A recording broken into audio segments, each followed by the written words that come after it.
Welcome. If you want to set up Face Unlock in your Xiaomi POCO X3, for the first we have to go for the settings. After that we have to scroll down and go for the passwords and the security.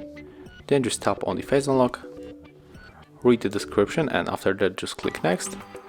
And here we have to input our second lock method, so I'm going to pick up the pattern.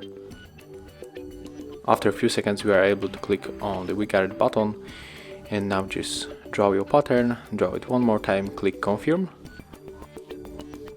And here we are able to scan our face. So let me just take off the microphone at the first.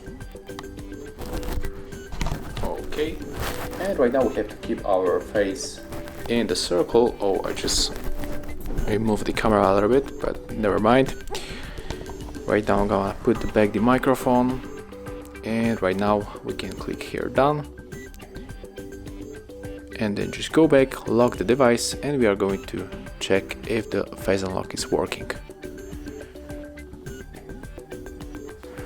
Oh, let me just, okay, and as you can see, here is the mark, and it means that right now we can simply swipe to open our smartphone.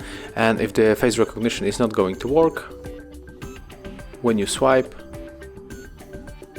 you cannot, you cannot just unlock with the swipe. You have to input the second lock method. So that's how it looks. Thank you guys for watching. Leave thumbs ups, comments, and remember to subscribe to our channel.